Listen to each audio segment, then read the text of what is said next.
We were still on the fringes, but it was wonderful to be part of a group that we had all come together out of similar sensibilities, which is there is an issue here. The issue was that there were, at that time, there were no great women in history. So why would you try to be an artist, or why would you try to be a doctor, or why would you try to be an astronaut when everybody knew there were no great women? So Judy had set about to look at the history of women and would began to uncover huge, huge history of women making achievements in every field, but it just doesn't get passed along. The books don't get taken out of the library, they don't get written into the history books. And we set out to make a change.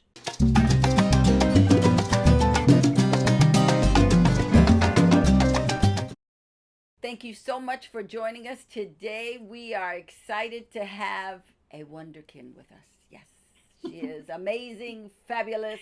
She is a visual artist, a textile artist, and an incredible administrator to boot. Not only that, but she was one of the principal people in the dinner party, and she ran this incredible arts program in Los Angeles, which is how I met her, called Arts Reach. And we're going to talk all about that and more. Please help me welcome Susan Hill. Hi, Susan.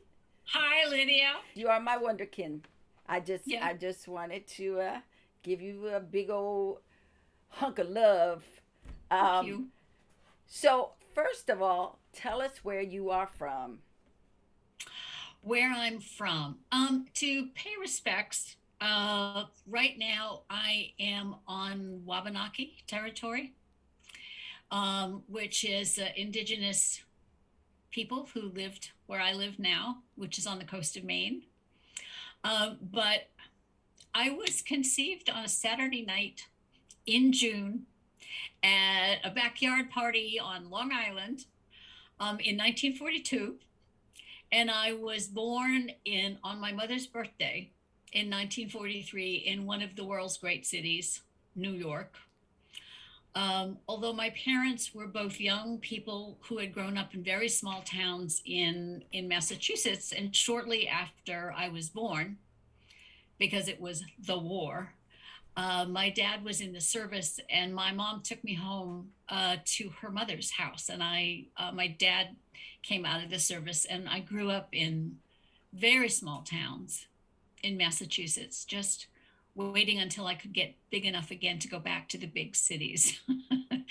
And I've lived in just so many apartments and little houses and funny places, but I've lived in New York. I've lived in Los Angeles for a long, long time, which I loved.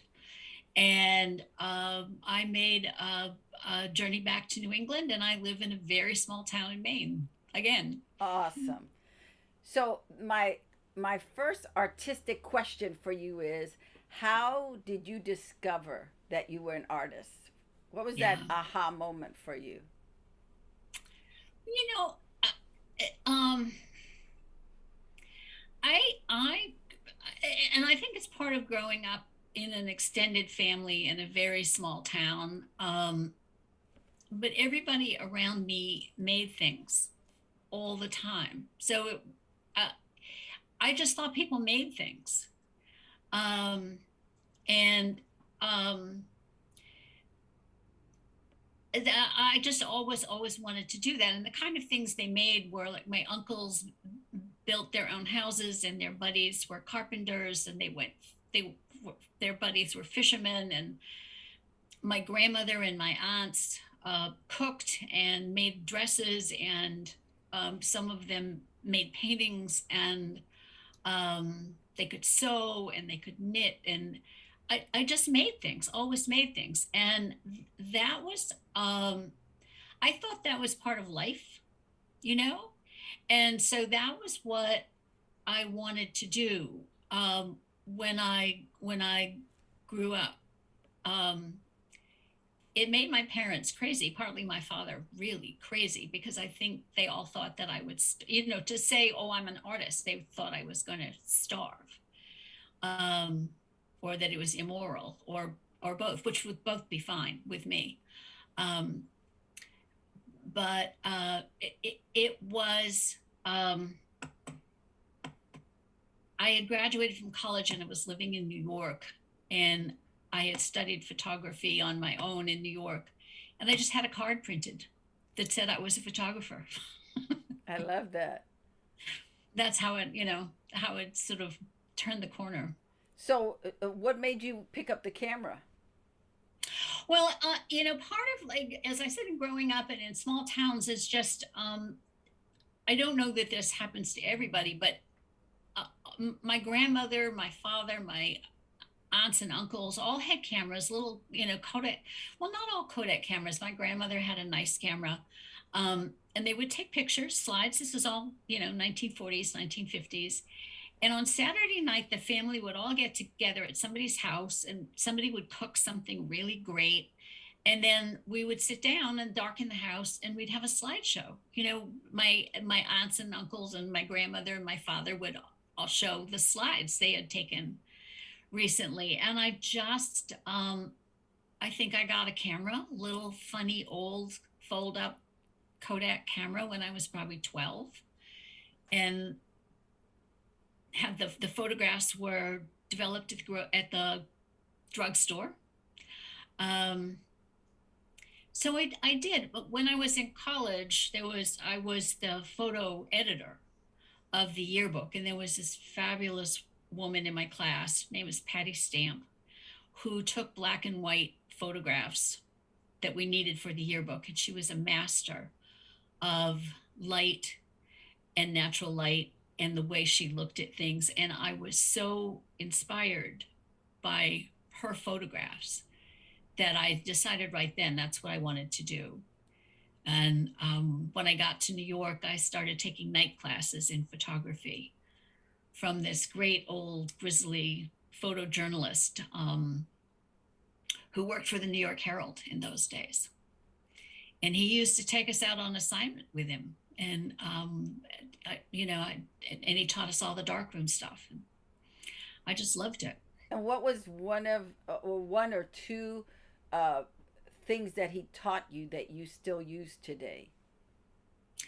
I think, well, one of it probably is, and it's a through line, is a sense of adventure and a sense of social justice.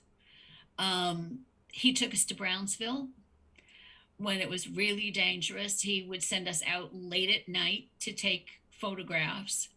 So it was that sense of curiosity of what's going on around you, this kind of responsibility to go out and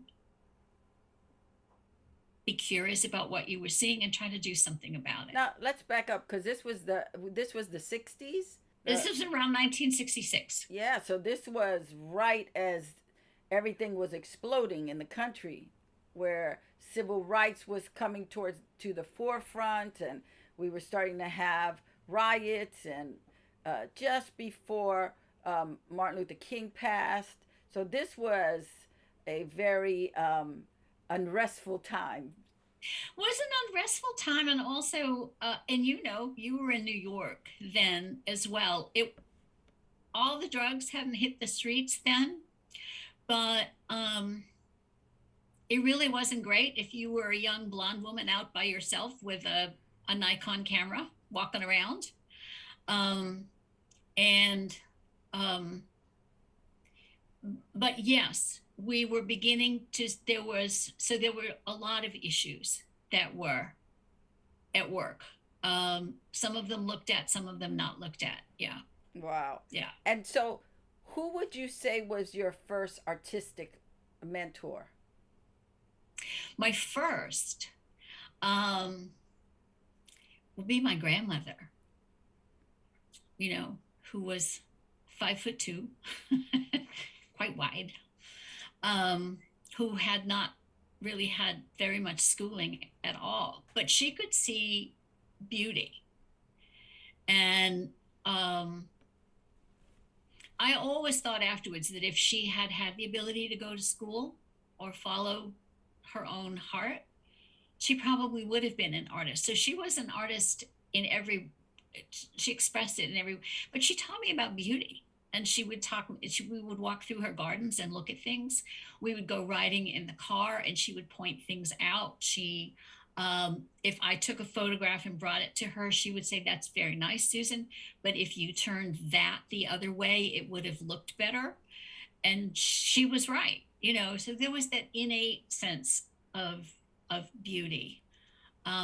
Formally, um, I think, and I still think it's kind of awesome, but when I got to California in the early 1970s, there were workshops at Yosemite that were run by Ansel Adams. Wow. And so I would sign up and drive up to Yosemite and stay in one of the little cabins with other people. And Ansel Adams and Imogen Cunningham, whom I adored as black and white photographer, amazing woman, would come down from San Francisco just to tease him. So you would see these fabulous old friends passing on their knowledge. And I think the important thing there was just being acknowledged by them, as a young person, that they would see something of merit in what you were doing was so important. And then they were teaching very high standards. What made you leave New York? You were doing photography there. Uh, So, what made you leave New York and head to Los Angeles?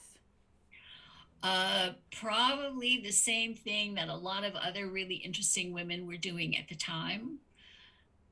Uh, I loved my boyfriend. He was fabulous and very tall and just great. And he wanted to go to Los Angeles, and I went with him. And was he an Um, artist as well? yeah, sculptor. So then you come to Los Angeles and you're with your guy, but artistically, what are you starting to do? You went to Yosemite to hear Ansel Adams, um, but what else were you doing then? I was still working as a commercial photographer. I had an ongoing assignment to do portraits for a business magazine, so I could do them on the West Coast as easily as I was doing them in New York. And but I began to be more interested in photography as an art form. And I also was living at the edge of Los Angeles, out near Calabasas, where there are, just all of these homes and families and kids. So I began to walk into those neighborhoods and knock on doors and take pictures, offer to take family portraits. And if someone hired me, and then they recommended someone else, then I gave that first people free big photographs. So that was incentive. And then they would put the big free photographs up on their wall, and so I grew a business of taking portraits. Um, and I began to again then really look at the landscape, photograph the landscape. Um, was concerned about how much the land was being dug up in order to make houses. Began to experiment with other kinds of, printing on metal and things like that. Yeah, it was an interesting time. And when did your love for textiles show up? Um, well, I had, back to the family of origin, I had always had that. We're Scottish. The women have good fingers for doing knitting and sewing, and I'd always been taught that as a child. Um, but when I in the mid 1970s, it began to get difficult. I'd always had difficulty getting a job as a photographer because very often, if they were looking at a number of photographers, it would almost always go to a man or a boy, a guy. And I would be told that my photographs were really, really good, but that they couldn't send me to where they wanted to send me because I was a girl, or I couldn't carry heavy equipment because I was a girl, or Um, they needed photographs of bulldozers, and I was a girl. And um, I remember walking in a room one time because I was hired by this business magazine to go to a men's club to photograph a business meeting. And the men actually, and I was wearing a suit, and the men actually yelled at me, "You can't be here, you're a woman." And I yelled back, "I'm not, I'm the photographer," and they let me stay. But it was irritating. And I was young, it was my late 20s, but I was good at what I did. And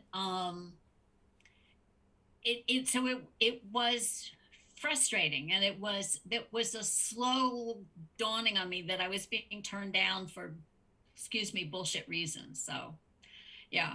But you had asked about textiles, and as a child growing up, um as I said, we were part of a family of makers. And my dad and my uncles taught my sister and I how to use tools and how to drive vehicles, and my grandmother and my aunts, my mother taught us to cook and sew, and it just was all part of, if you wanted to do it, here's how to do it. And I always really enjoyed it. But I didn't and it was funny because when I was being a photographer and living with my boyfriend, it was very deep hippie times. And I noticed that all the girls that I knew were embroidering shirts for their guys and were macrameing curtains. And I was so proud of myself that I was this professional photographer and I was not embroidering anything. And I was, um, but then when I needed that skill, I used it. And that was when I met Judy Chicago, and we began to talk about different aspects for the dinner party. And Judy Chicago is a feminist artist, and she created this incredible artwork called The Dinner Party, but she didn't do Right. it alone. No, she didn't. Yes, Judy is probably one of the most visible of the feminist artists that came up in the late 1960s, early 1970s. She certainly is one of the most visible, respected on the West Coast. And uh, she had a decent career herself, but she was encountering a lot of the same issues. I mean, literally, people would come to her studio, but they would look at her husband's work. It was Lloyd Hamrill, who's a really wonderful sculptor, but they wouldn't look at Judy's work. And it was the same thing. And so people would say to me, "Well, those are very nice photographs, Susan, but why are you photographing women and children?" Because what was showing in the galleries then were photographs of concrete walls and bulldozers. And it's So, like, how did that feel to go from being totally rejected as an artist to now you're in a community of these artistic women? well, we were still on the fringes, but it was wonderful to be part of a group that we had all come together out of similar sensibilities, which is, there is an issue here. The issue was that at that time, there were no great women in history. So why would you try to be an artist, or why would you try to be a doctor, or why would you try to be an astronaut when everybody knew there were no great women? So Judy had set about to look at the history of women and would begin to uncover huge, huge history of women making achievements in every field.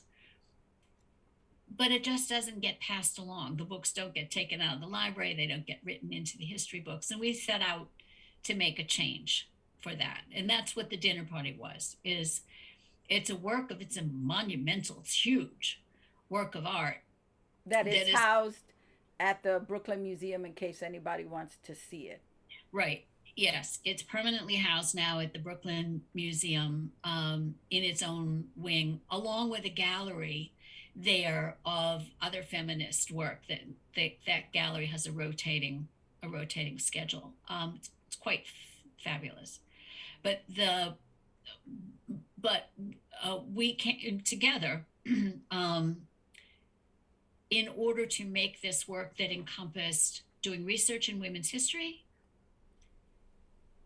creating work in porcelain ceramics, where in fact what we did at the studio sort of changed the technology. And then we were making 3 enormous tables that are 60 feet on a side, and they are covered in linen, and each has 13 place settings, and each of those place settings has a hand embroidered or hand stitched panel that was done in the appropriate style, design, materials for that period in history. So it was quite an undertaking. And can you explain what the plates are? The plates are Judy's symbolic iconography, which is, depends on how you want to say it, it's central core imagery. She was breaking boundaries for the way that women were looked at, and she used the butterfly image as a way of coming out of a chrysalis and rising up. There is on many of them the elliptical shape that also refers to the vagina. And but if you look at each of the plates, each one is its own specific design that reflects who the woman is that we're referring to. What did you learn during that time collaborating with other female artists? Well, the studio wasn't all female. Oh, It was more than half women, but it wasn't all women by any means. And actually, some of the most important people there were Leonard Scuro, who helped develop the technology for creating the plates, and Ken Gilliam, who was an engineer that helped us design so many of the systems that traveled the work. But what did I learn? I think one of the biggest things was the pleasure of doing something, the deep joy in doing something that's bigger than yourself. In working on something that is content centered, that addresses an issue, is geared for social change, but it isn't, it's doing it in the most positive way possible. This could be a really angry thing. Women are not in history. We have been oppressed. But it was this soaring, beautiful, huge piece that is affirmation and information and inspiration. And I loved it that it took all of us, that it was so much bigger than us. That I would do that anytime, possible. how long were you involved in this project? The dinner party probably took, I was one of the first people there. So I was there the longest, really, other than Judy. Um, and in the studio, it took 4 or 5 years to make it.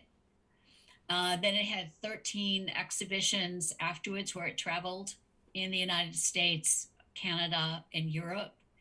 And I was part of the very small team that went with it while it traveled. So I was engaged with it for a long, long time. So yeah, it was a long time. What are two of the best pieces of advice you ever got as an artist? Ah, Or one, could be one. oh, that's hard. Um, that I've just been so lucky along the way. And part of me wants to do this backwards and say one of the best things that ever happened to me as an artist in terms of advice, and I very rarely say this out loud, but somebody I knew very well and should have been able to trust, um, spent quite a while screaming at me one day that I was not an artist. What the fuck did I think I was doing? That this person knew what an artist was and I was not one. And this was ridiculous. I was ridiculous. I was not an artist. And I want to tell you, that made me so determined. Anytime I came close to like doubting myself, I just, my determination was set. I don't recommend that as advice. I don't. But I recommend just believing in yourself and sticking with it. Absolutely. Um, and I think there are so many joys in being an artist. There are these like, oh my God, moments that are awesome.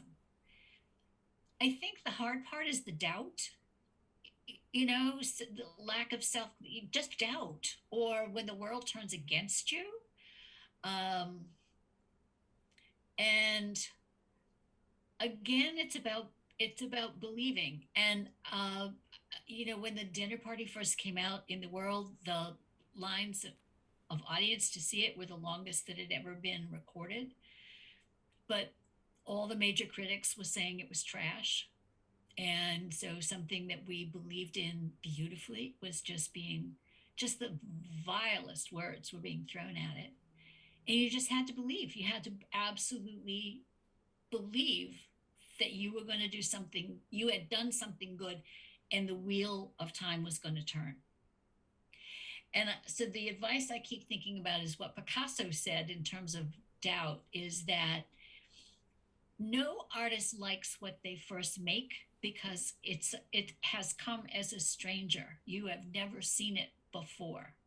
So it's new to you and you have to get to know it. So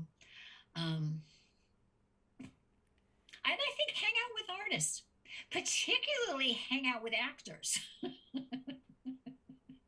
For sure. And as an actor, I would say hang out with visual artists because they Yeah, they teach you to see differently. to see. Yes, Yeah, I think hanging out with all types of artists because the musicians teach you to hear differently, right, right? The poets teach you to feel differently. The right, the dancers teach you to move differently. right, right, So exactly. so that all the arts are necessary to any artist. Right, It is, you can't, as an actor, I can't bring a character to life if I can't see differently. If I right, can't hear differently, if I can't feel differently, if I can't taste differently, because right, it's all needed. Even the culinary artists I need to be around because I need to know how they taste how they taste the seasoning, how they taste the food, how they pick the food, what makes them pick this apple as opposed to this apple. Uh, um, why is this tomato better in this dish than this tomato or this onion? What makes because when you talk to cooks and culinary gurus, they all have a different way that they cook. right, As opposed to someone who is a true cook in the kitchen, never been to school, they also have a unique perspective of how they cook, right. and all of it is necessary. I want to know, what do you do to replenish your artistic well? Oh, that's interesting. Um, it depends. Sometimes I just have to switch stuff. I mean, sometimes I want to make stuff on a very small scale. Sometimes I want to make stuff on a big scale. I need to do stuff really quick, and there's like instant gratification.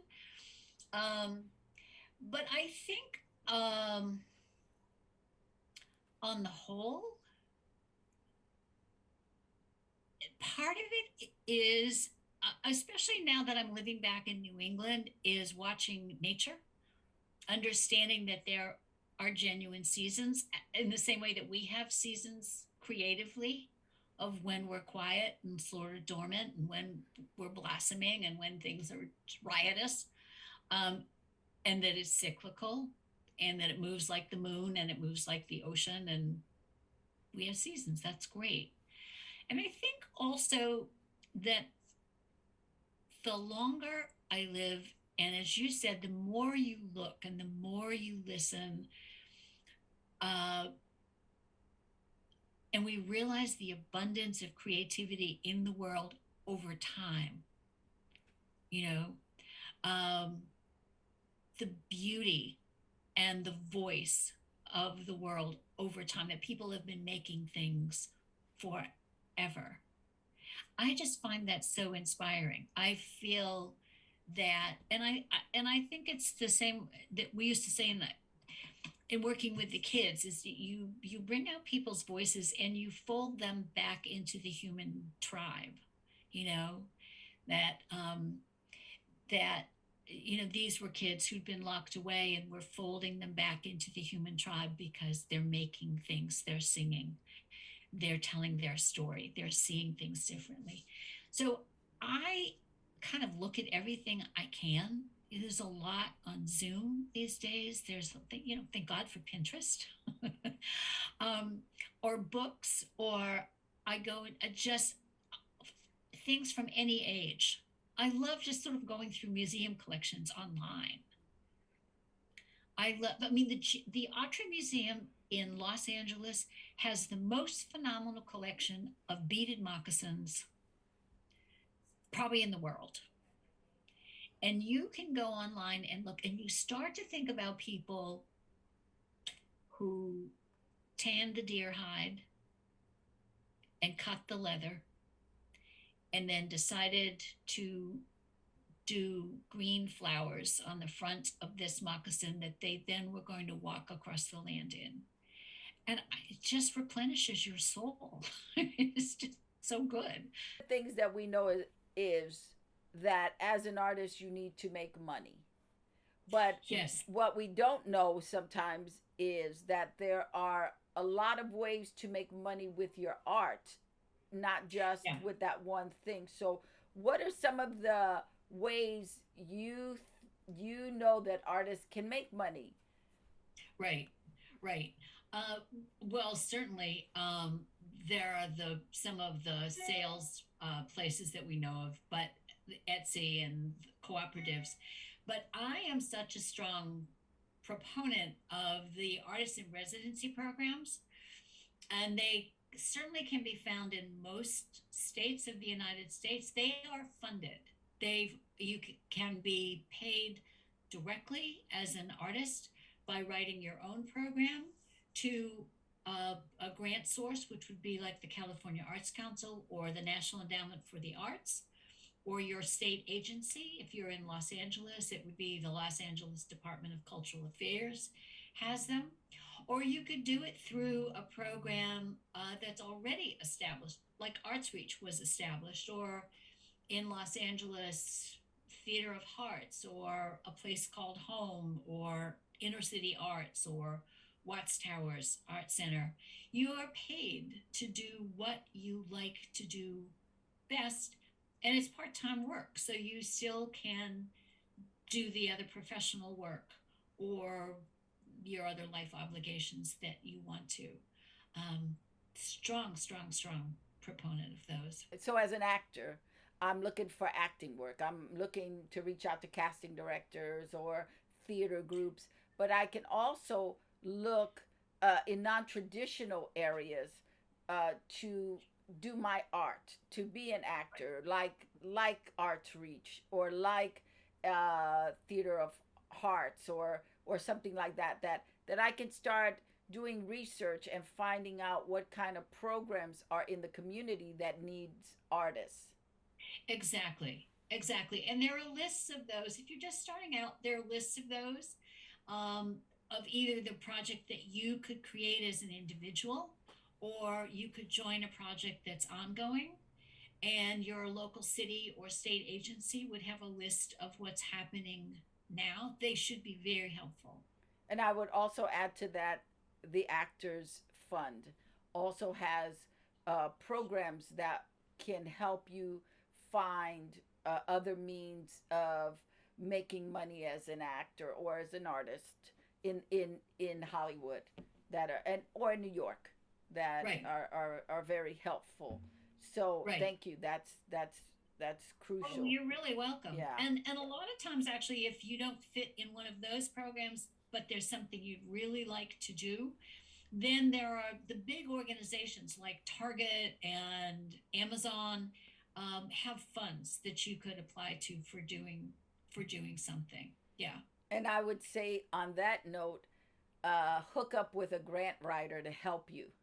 Once you find the program that you right, think you would be right for, that you want to create, find a grant writer who can help you, and then figure out how, because I learned this from you, that as an individual, a lot of times you can't apply to the grant directly. You've got to apply through it through an organization that is already established. yes.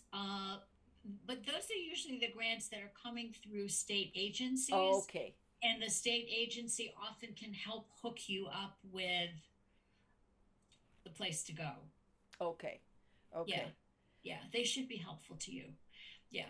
And I say that because a lot of people go, oh, teaching, I don't want to teach, or, uh, these programs are not pablum. They expect you to show up and do great work, to really infuse people with the love of what you do. So it's the most beautiful way to put your gifts into the community. And it also transforms not only the people you're uh, uh, reaching out to, but it transforms you. Yeah. There's a quote in the Bible that says, "Iron sharpens iron." So as I am sharpening you, I am being sharpened. I mean, I Yes. always found, and I find that anytime I'm being of service to someone, I feel like I'm the one benefiting. Yeah. Like, oh my God, Yeah. I got this. Oh my God. It leaves me so fulfilled and satisfied. And I think that, we're wired for that. We're Yeah. wired to be of service. You spoke earlier about social justice, and I think as artists, it is a wonderful thing to use our voice to speak against injustices, or to help people that are Right. being persecuted or being prosecuted or being diminished or demoralized. Right. And as Or explode the stereotype. Yes, and so I think that's part of our voice. That Yeah. it's not just I'm performing, I'm doing stand up. No, but what is it that you're leaving? What's the legacy that you want to leave? Because I think being an artist is great, but you have to think in terms of legacy. What kind of legacy will you leave? That people will go, oh my God, what a profound artist. So when you leave, they're still talking about you, like Van Gogh. Here was an artist that suffered for his art, and we don't want anybody to suffer because you don't have to, but that he still makes an impact today. Right. And But uh-huh. I think part of that also is that, Van Gogh is somebody who, in his own time, was not recognized. He sold one painting, I think. Um, but his brother kept trying to help him. So, and he's difficult because he wasn't well. He was not a well person. But how do you live your life so that it is still a life of joy and a life of service, even if you're not going to get $1 million contract or a show at the Modern? so How do you do that? Yeah. so do we use Ansel Adams as a good a good character for that, somebody who lived a good life, who was of service, who did his work, and we are still talking about him today. Well, he eventually got $75,000 each for his photograph. So he's a little above the mark. Okay. Okay. When Imogen was still getting $48 for hers. Um, but I I I am somebody who well, I think also if you are somebody who is being validated by the world, who is getting the accolades of the world, who is being met with support for what you've done as an artist, there is a price for that in the lack of privacy and the expectations that are on your life. I think, all these things balance out. I do. Um, I knew early on, because I was in it, that I wasn't cut out to be an artist who was going to make work that went into a gallery. Um, and I had the avenue to do that. I had some of the experiences of doing that. I was working with artists who were doing that, who were really well known. And I looked at that life and I said, no. I really have wanted not so much as a career as to have a life. I wanted an integrated life. I loved when, and I had this when I was young and living with my fabulous boyfriend, and he was an artist and I was an artist, and our lives were balanced and happy and productive. He did well. He figured stuff out. He did well. But Um, so did you. So yeah, did you. Yes. Yes. we picked good, Yes. but it is a life. I think that I wanted a life that was both joy and service, and difficult things come into everyone's life at different times, but um, I wanted I I think that I really um, I'm not being very articulate, but it's a little bit like water. Or the marks in the sand. I want to be here, and when the water comes and I'm gone, then I don't want to have left scars. Um, I, I think the legacy of kindness, of generosity. I would definitely. I don't want a funeral. I definitely want my friends to go out to dinner and talk about me. um, I, but to take what you know and pass it on, I think that for me would be a legacy I would so relish, really, to pass it on. I think really when you walk through the world, particularly where stuff is so difficult, if you can look and understand that most people have a creative spark, they're born with a spark. Some clearly theirs got trampled and they're scarred, they're hard, they're difficult, but everybody is like this child of God with this creative spark in them, and being able to see that and keep that lit as you move along, that's good. Yes, most important. Most important for artists to keep their light bright, shining, and not let anybody come dim it or shut it down. It Right. is you. Every artist was picked perfectly. They were picked. They were handmade from the great creator to do great and wonderful things. It doesn't mean that you're going to be the biggest artist in the world, but it does mean you are to affect those around you. You are to affect change just in what you do, and you, Susan, have affected change. You have I hope you have so. you Yeah. have you have touched many artists on many different platforms and brought sensitivity, which you bring to your work. You have brought a very profound, deep thought in, just like your work. You do that for the people around you, and you don't take anything lightly. You don't. you're not a check the box and move on. For you, things are really deep and personal and thoughtful, and you like to look at it from all sides. And I think as an artist, what a gift that is to give your community, no matter how small or big it is, but that you get to affect community that way. Yeah. Yeah, I think that's definitely a part of moving back into a small town, which I was so anxious to leave as a kid. Um, but is that understanding that art exists everywhere and is valid everywhere and is essential everywhere, and that the telling of story and the passing on of information, the validating of information is it's wonderful. I am so grateful for you. I thank you so much from the bottom of my heart. You have not only inspired me uh, over the years, but you have taught me well. So I thank you, thank you, thank you. It is, as you know, so reciprocal. And if not, I'm probably more into Well, thank you.